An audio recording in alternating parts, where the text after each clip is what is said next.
Latch the windows, lock the doors, and put the kids to bed. It's time for another episode of Tales from the Garage! Hey guys, back again. Can't stop now, I'm like the Energizer Bunny. Slightly different lighting arrangement. Believe it or not, I almost went, well actually I had to go to Home Depot for a couple household items, and when I was there, I was looking at regular kind of mini lamps that they have to kind of solve my lighting dilemma. And none of them were very cheap, and I don't have any money, so when I was there though, I remembered, wait a minute, I do have a small portable desk lamp that was actually in my kitchen that I don't, I use on occasion, but very rarely. So I brought that in here, so I no longer, and I'd move it, but it's up on the shelf, and it's, unfortunately, there's only one setting for it. It's very bright. So I had to actually point it away from me, so you can actually see better lit what's behind me, because the bulb is so bright, and there's no alternate setting on there, that I had to kind of face it away from me. So you could kind of see the ghastly shadows now on my walls of my garage. But I think it's a slightly better lighting solution than the emergency light, where I was killing the battery on that. And sure enough, the electric went out today because we had some heavy wind, but it only went out for a couple minutes. So what I've done before is talk about seasonal records. Now I don't actually end up coming up on here 4 times a year to do it. But like a lot of hardcore music fans, I think we have various associations with certain types of music as well as specific albums. But more specifically, certain types of music, I think, that seem to run in cycles. And I noticed this years ago, when the kind of late autumn winter time kind of comes. There's certain albums that I always get in the mood to hear, and that certain types of music as well. And I have this seasonal association. I'll give you for instance, in the real dead of winter, when you're like January, February, when it's really cold here, snow's on the ground, it's very quiet outside because people tend not to go outside to socialize or anything, so it gets very still. I'm very much in an electronic mode, very specifically non-rhythmic electronic music. And it's not because I think of electronic music as cold, it's just, to me, that synthesizer music best conveys this kind of stillness of winter. And it's not a contrived thing. It's not like me saying, oh, the warm weather's coming, let me pull out these albums and listen to them, and the cold weather's coming. It's really very organic. It's really weird. It's a cycle. It's an annual cycle. And, now that the weather's starting to warm up here, I find myself desiring to hear certain types of music. And the spring and the summertime, to me, I associate, and I always get in the mood to hear more acoustically based music. And in the jazz world specifically, and in the classical world. And the one non-classical album I'm going to show that almost kind of fits in a classical category, that it's the only ECM album I'm going to show here, guys, the only non-classical album I'm going to show. But to me, this is a real kind of, we're not even quite there yet, but this is a real summer album. Art Landy and Jan Garbrick's Red Lanta, an album recorded in 1973. Art Landy playing just acoustic piano, and Jan Garbrick playing soprano and bass saxophones, but specifically flute. And there's probably more flute playing on here from Garbrick. Well, I love his flute playing, much more so than his saxophone playing even. And there's a lot of flute playing specifically the standard metal flute on this one. Later on, he got into more ethnic wood flutes and things like that, which I love his playing. He doesn't seem to play them at all anymore. Now, all this is recorded in November of '73, so this is an old album. This is a classic. This is definitely a classic. And I remember seeing a concert by the brief ECM band Gallery, and I got to speak to Paul McCandless. I don't know how he got on this topic of this particular album. He said that he corrected me on how to pronounce. I thought it was Artland, silent E, but it's Artlandy with the E. He corrected me on that. I don't know how he got started on this album, but he said, this was a very influential album to a lot of musicians, and I could see the whole Windham Hill, the non-guitar albums, the piano albums that came out of the Windham Hill thing in the early '80s. Really, I could see the real connection to this. It's a beautiful, beautiful album. This is an easy one to get into. There's no avant-garde stuff here. Nothing dark or difficult. It's actually very pretty at times, but with substance. And it's one of those albums that I associate with summertime. So we're not quite there yet, but I have been thinking about that, and it kind of fits the theme of the video here. And for some reason, I don't know why, I associate the classical, the metal flute, so much with summertime. But whenever I hear, especially like solo flute or flute playing as lead instrument in an orchestra, or like in this case with piano, I always think of summer lawns. I picture this one county park that I used to go to as a kid, and then when I first got my license, I used to like driving through there, as small as it is. And I always picture the lawn, the grassy lawn on this particular park, and always whenever I listen to this album, whenever I kind of think of the summertime, and I think of flute music. But like I said, it's not a contrived thing. It's not like me saying, "Oh, the weather's getting warm, the seasons are changing. Let me go pull out my acoustic discs or my classical discs." But I started noticing about, I don't know, in the last 2 weeks or so, started getting in the mood again to hear, to visit my kind of very random classical collection. And so I got just a bunch of things that kind of cover a little bit of ground here. Some of the things, it's just totally random. Here's, I think, the first classical CD. I'm not going to get into my records. I really don't play them anymore. But here's one of the first, if not the first, classical CD I ever bought. This I bought probably about 1985 or so. And at the time, when CDs were just coming out, there was really no such thing as a budget CD. This is amongst the first batch of budget CDs I ever saw. And they happened to be in a counter and a little display. And it was also the first cardboard case I'd ever seen for a CD. Everything was the regular cases, the jewel cases at that point, not even digipacks. They didn't exist yet. And I had never seen just a standard little cardboard envelope. And on the front counter of this actually it was a CD store. They didn't even carry records in the mid '80s anymore. They had this whole bunch of very well known pieces, nothing avant-garde, but apparently this was recorded digitally. So there's no information on the recording date, but it's a digital recording, so it must have been a new recording at the time. It's Handel's Water Music, so these were all very mainstream pieces.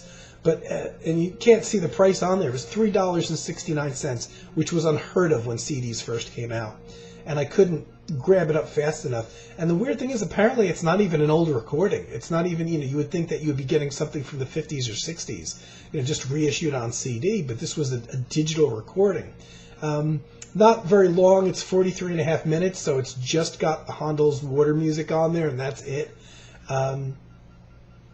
And it's the Chicago Chamber Orchestra, so it's an American orchestra, but no recording date, no real information, just who the conductor is, no booklet or anything, just the CD. But the standard CD. Very interesting for for $3.69. This was a real bargain,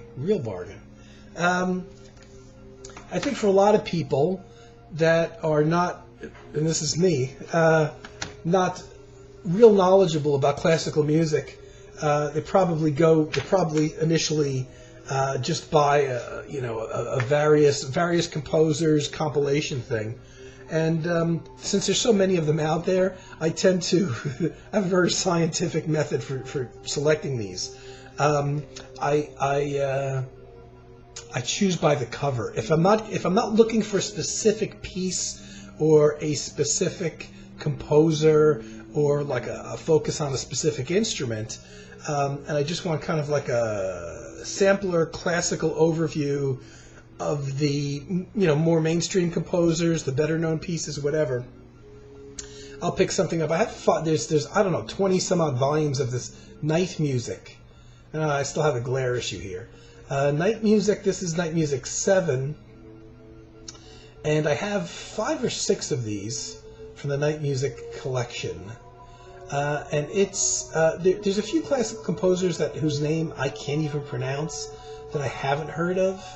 Massenet, Torelli, I've never heard of them, but most of it's a standard Bach, Beethoven, Dvorak, Vivaldi, Satie, Chopin, Tchaikovsky, Mozart, Handel, Mendelssohn, and Grieg.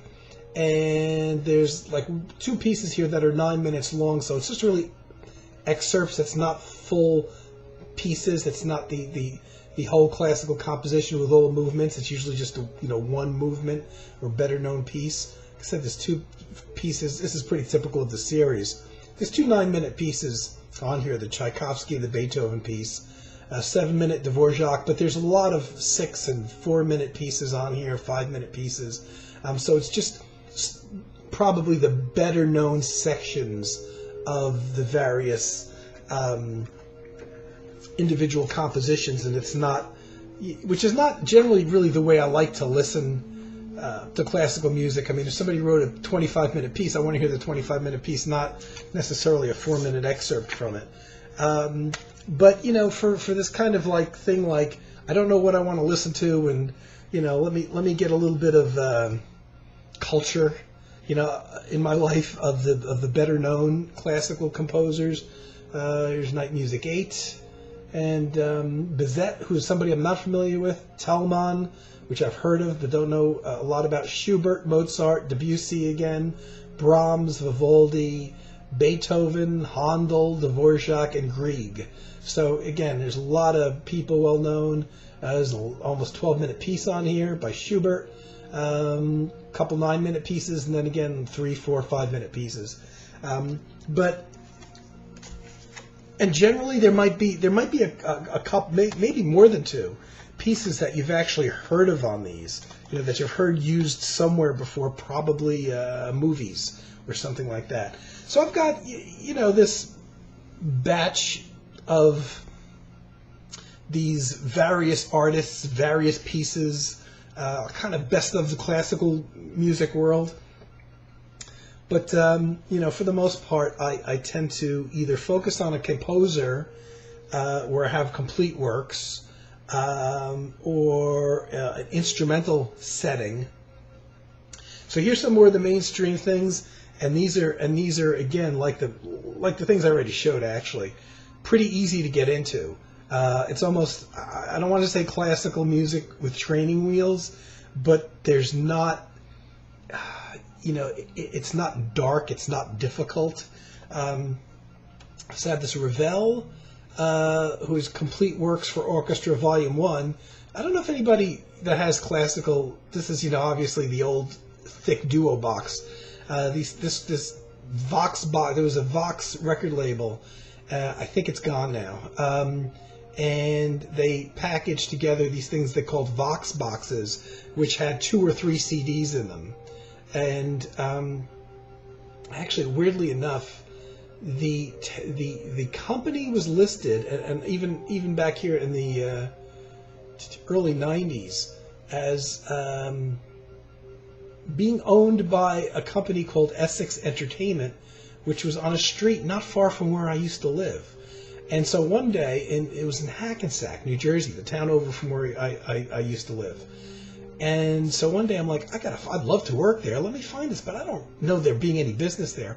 And I drove back, and there's a very specific street address on here, which Vox is no longer affiliated with because I went online to check.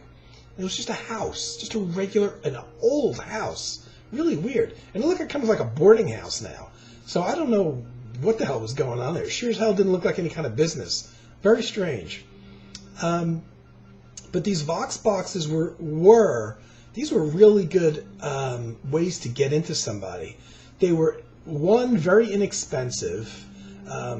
Two, they were generally, like I said, 2 or 3 CDs. But they were repackagings, as you would imagine, of older recordings. Not necessarily really old, but they weren't necessarily brand new recordings of these pieces. And for instance, a lot of the CD sets would have 3 albums on them. It used to be 3 vinyl, the equivalent of 3 vinyl albums, 3 40, 45-minute albums or so. And they were available at very reasonable prices. And they were, boy, what a buy they were for anybody that's not necessarily a vinyl junkie, but a music junkie and looking to get classical music. It was a great little introduction. And many or most of the ones I have came with this paper booklet on the composer. Not very long. It's maybe 11, 12 pages counting the cover, and it's just regular paper, not even like a laminated thing. And I'm surprised this hasn't yellowed yet, because I bought this around 91, I think. But I would expect it's almost like a newspaper. But for the price, you couldn't beat them. And it was a lot of more of the mainstream composers. Here's another Vox box that I had to buy because the cover's so lovely. Satie, another guy that's easy to get into in the classical realm. This is just piano music, just solo piano. And this is 2 74-minute CDs, so there's 3 or 4 albums on here worth of music. And I kept the price tag stuck on the bottom of this. So you get this, you've got the equivalent of 3 or 4 full albums on here on 2 CDs. It was $9.98, and that was full retail price. I got this at Tower Records. The Tower was not cheap. They were always pretty much charging full list price. And that was full list price, and I didn't even blink, at that price. Paper booklet. Again, I'm waiting for it to yellow any day now. This one's only got 8 pages, counting the cover. But there's a nice little just a written history of the composer, and it was kind of like the equivalent of, I love these Vox boxes.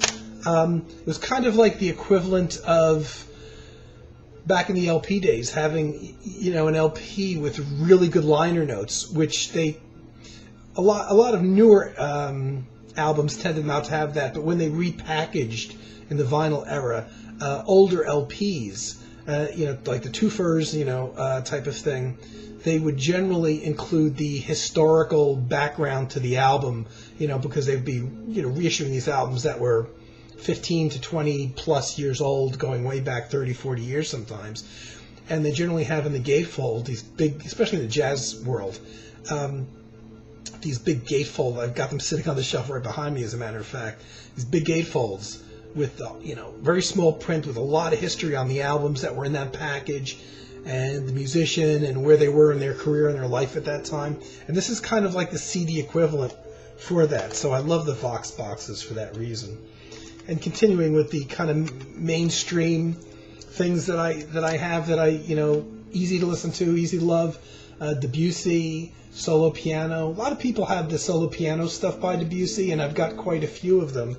And then one time online, I found a CD for in the sale section, and it was Debussy's orchestral music, and I had only heard tons and tons and tons and tons of Debussy's solo piano stuff, and his orchestra. I bought this one called Painting and Music.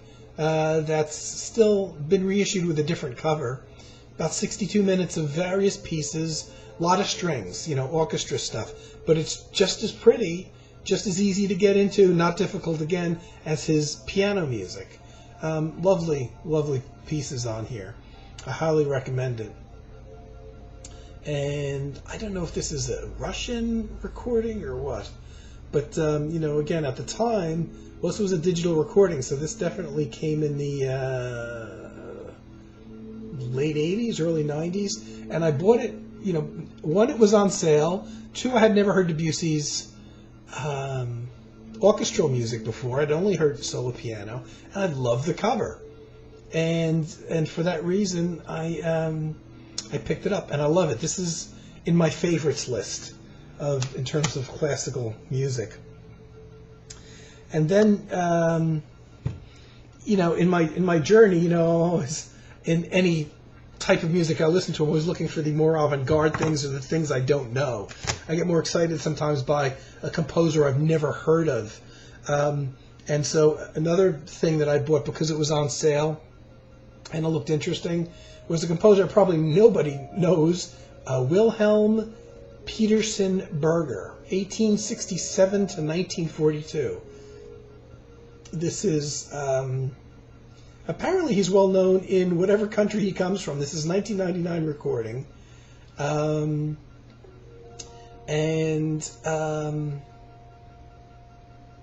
want to say maybe Norwegian. Orchestral music, not difficult, not avant-garde. I was kind of expecting it to be. This is more modern stuff. He passed away in 1942, and in the classical world, that's considered modern. But it's pretty mainstream orchestral music that I like. I love that cover. Love that snowbound cover. I want to say he's a Norwegian composer that may be well known in Norway. Though it's definitely from overseas. But he's just one of those guys. I bought it. It was on sale. I'd never heard of him. I get excited when I have things like this that look interesting.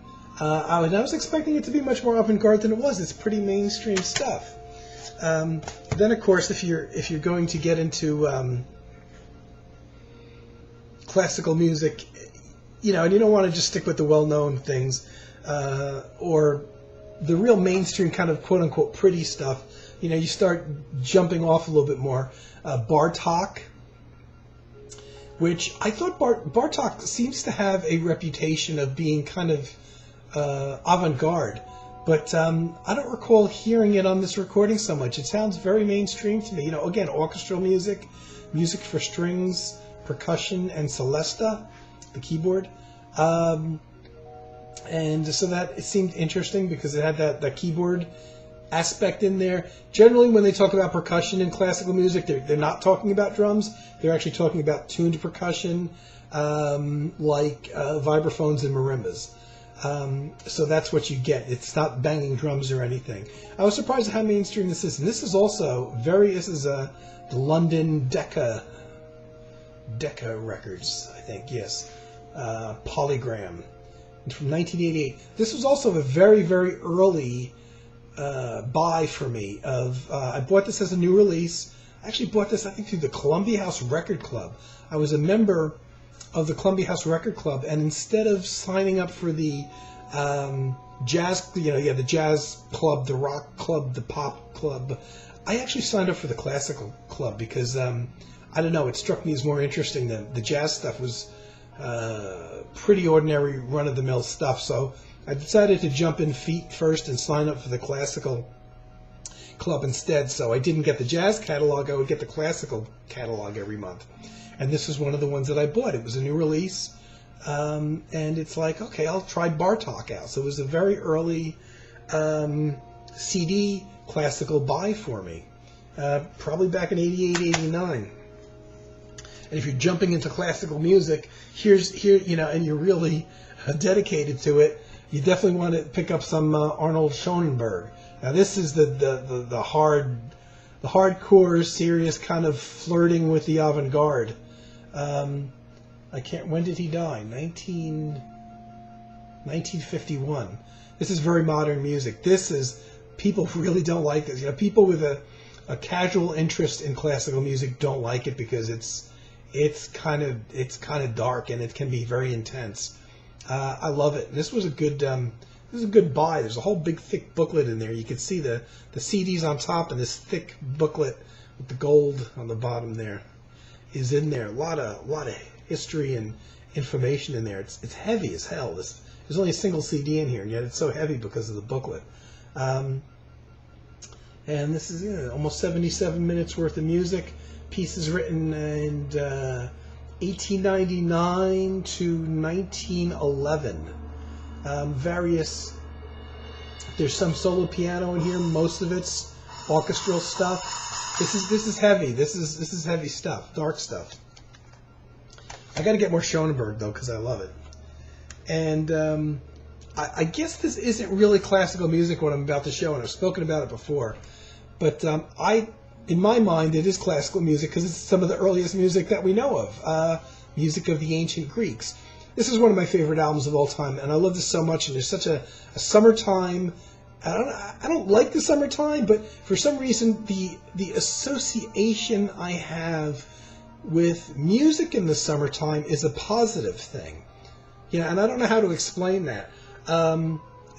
Whatever the positive aspects of summertime, and I don't like the heat, and I don't like sweating and all that stuff. The association I have seasonally with summertime music is not a negative one, just because I don't like summertime. It may seem strange, but when I hear this, I hear 3 o'clock in the morning, in the summertime, in a very still kind of hot night. And even though I don't like to live in it, I kind of like that imagery, if that makes sense. Just like you might like the image of, this snowy plain, but you wouldn't want to be walking out in it because it's 10 degrees, So, I consider this classical music. Maybe some people consider it early music or maybe world music even, I'm not sure. But it's classical music to me. It's simple. It's very easy to follow. Tons and tons and tons of atmosphere. And the other aspect that makes me buy classical albums is then, and I only bought a couple examples of this because this is running much longer than I thought it would be, is when I get in the mood to hear certain instruments. Playing guitar, I obviously like to hear classical guitar, so, I bought some classical guitar, but instead of going with composers that I know, I pick up people that wrote specifically for the guitar, composers that I don't know. Leo Brouwer, who is still alive, was born, I believe he's still alive, born in 1939, so he's 20 years older than I am, is a guy who wrote a lot of music, and this is just one volume, I have another volume, he wrote a lot of music specifically for solo classical guitar. And it interested me because it was more recent modern stuff. It wasn't the same old classical guitar pieces recycled, or a classical guitar version of, say, a Bach piece that wasn't written for guitar type of thing. I like, the fact that it's a composer I don't know, so I don't know what to expect. I'm not going to know the pieces, but it's a new composer. I get to hear somebody with more modern ideas and somebody that wrote for the instrument. Same thing with a guy, and I bought this for two reasons. It's a classical guitar CD, but here's another composer that I didn't know, Manuel Ponce, I think is how you pronounce it. Composer I'd never heard of. Again, an album for just solo classical guitar, no orchestra accompaniment, which I like as well, and I have others, but I also like the whole solo thing and the space and quiet that you hear with a solo classical guitar. Ponce lived 1882 to 1948, so this would still be considered modern, even though there's 24 preludes, which takes up most of the CD, which was written in 1929. There's another piece from 1930 and a piece from 1948. Lots of atmosphere in here, lots of technique. And one of the reasons I chose this one maybe over another classical guitar CD by an artist a composer I didn't know, was I love the cover so much as well. It's one of those things. The cover just kind of brought me right into it. And another one I have is an album featuring flute pieces. Now, this one is not by a single composer, but rather a whole bunch of composers, and the focus on this is pieces with the flute being the main instrument. But specifically, a lot of newer modern pieces by composers I've never heard of, but not one composer, all different composers. So there's not I don't think there's a single composer I'd ever heard of on here. Now, the flute's the lead instrument. There's a bunch of pieces that are just for flute and piano. There are orchestral pieces on here as well. So it covers quite a wide range. And like I said, it's all composers I'd never heard of before. I love the flute. It's probably just about my favorite lead instrument to hear playing over an orchestra, or even in anything, in any field of music, just about. But the reason I bought this one, this is the only exception, the only one here. I actually heard a track from this on the radio, a New York station, classical station, on a Saturday afternoon. I was driving in my car, and I don't even remember what piece it was. I heard one of the pieces, and I actually had to pull over to the side of the road to listen to it and to write down the album. And I'm like, geez, I'm not sure if I'm ever going to find it, because they don't, with classical, they might not list it under the artist's name, and because this is all different composers, I might not find it, but I found it. And one more, and I remember the day I bought. This is one of those albums I remember I bought, and this is what I have been playing in the background to the extent that you can hear it. Is again, I remember buying this again a Saturday afternoon. We used to have Tower Records here, and at one point Tower got so big that they took over a smaller building next door. And they called it the Tower Records Classical Annex. And it was just classical music in there, and that's all. And the main store, which was larger, had the rock, the pop, the video tapes back then, the New Age section, and the jazz section. But the classical was in its own separate building, right next door, so you wouldn't have to move your car or anything. You could just walk next door. And it didn't last long before they moved the classical stuff back into the main store, and of course now the section was much smaller when they did. But this is the kind of thing I looked for: virtuoso percussion music. Another one where the instrument is the primary feature of the album, and it looked interesting to me because there's not a whole lot of classical music based around percussion, apart from the real modern guys like a Steve Reich or somebody like that. But this isn't at all like Steve Reich. And again, when they talk about percussion in classical music, they really are not talking about drums. They're talking about tuned percussion, vibraphones, marimbas, that kind of thing. And this is an album full of various composers, and I never knew how to pronounce his name. Darius Milhaud? I don't know how you pronounce his name, who died, a very well-known modern composer who died in 1948. And there's a couple pieces of his on here, as well as a Shostakovich piece. And the other composers on here are not people that are known by me at all. I'd never heard of them. And but this was these were fairly recent recordings at the time. They were new recordings, and various settings, mostly orchestral, but there's marimba and vibraphone at front as the front main instrument. Really, really nice. Vibraphone, marimba, sometimes together. Sometimes there's flute in there. Can't go wrong with flute. Sometimes there's a whole orchestra. Really, really very interesting album. I want to say pretty, and I guess you could say at times it is. It's not real dark and difficult, but it's something that you do want to pay attention to because there's such a lot of it's very, very quiet. You're constantly turning the the volume up, and then other times, an orchestra comes in and it's kind of loud, and you might shock you a little bit. So it's not the kind of thing that really works as background music because there's too much dynamics in the music, and there's a lot of sections that are very quiet. This was I remember, this is one of those, for some reason the whole thing looked interesting to me. Modern kind of percussion music in the classical mode, and one of them I'm glad I have, and it's lasted with me since probably bought this in, I want to say, the late 80s, maybe early 90s. So that's it. This went on a lot longer once again than what I anticipated it would. Good thing I didn't grab more. So I thought I would do that for my seasonal kind of spring.